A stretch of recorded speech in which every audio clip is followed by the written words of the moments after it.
पुढे बघूया शिर्डी एअरपोर्टवर नाईट लँडिंग सुरू होणार आहे। गेल्या वर्षी विमानतळावरून 3 लाख जणांनी हवाई प्रवास केला।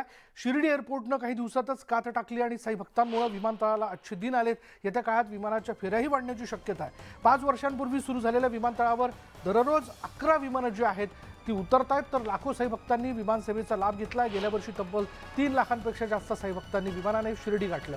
थोडक्यात थोड्याच दिवसात नाईट लँडिंग ही सुरू होणार असल्यानं आणखी विमानं सुरू होतील।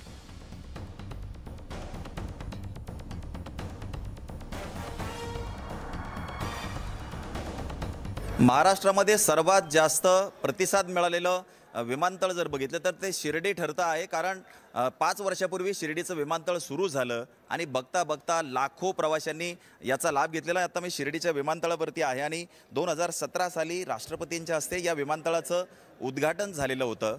सुरुवातीला 1-2 फ्लाईट सुरू झालेल्या होत्या। आता मात्र देशभरातून जवळपास 11 ठिकाणावरनं फ्लाईट या ठिकाणी येतात। दिल्ली, बँगलोर, हैदराबाद, चेन्नई, तिरुपती बालाजी अशा अनेक ठिकाणावरनं दररोज भाविक शिर्डीमध्ये येत असतात। आणि 2021 साली आपण जर बघितलं तर जवळपास 2.25 लाख साई भक्त या ठिकाणी आलेले होते आणि तोच आकडा 2022 मध्ये 3 लाखापेक्षा जास्त आहे।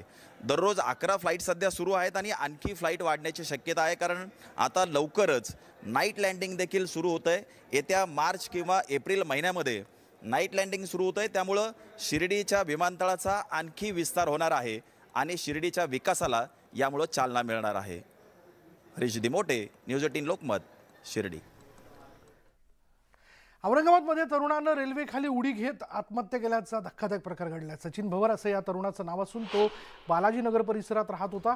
सचिन सीएची तयारी करत होता, मात्र सीएचा रिझल्ट लागण्याआधीच या तरुणानं आपलं जीवन संपवलंय। आत्महत्याआधी तरुणाने आईला भावनिक पत्र लिहिलंय। आई, मला माफ कर, आता जगण्यात अर्थ वाटत नाही, अशा आशयाचं हे पत्र आहे। आणि या पत्रात महत्त्वाची कागदपत्र, ATM पिन आणि UPI नंबरबाबत ही माहिती देण्यात आली आहे। या प्रकरणी छावणी पोलीस ठाण्यामध्ये अकस्मात मृत्यूची नोंद करण्यात आली आहे।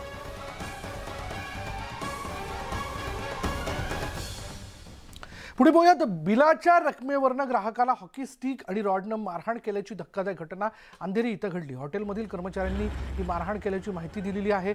माहिती आणि अंधेरीच्या वेस्टर्न एक्सप्रेस हायवेजवळ रिक्षात बसलेल्या या ग्राहकांना मध्यरात्रीच्या सुमारास ही तुफान हाणामारी करण्यात आली। या घटनेचा व्हिडिओ व्हायरल झाला असून अंधेरी पोलिसांकडून गुन्हा दाखल करण्यात आला।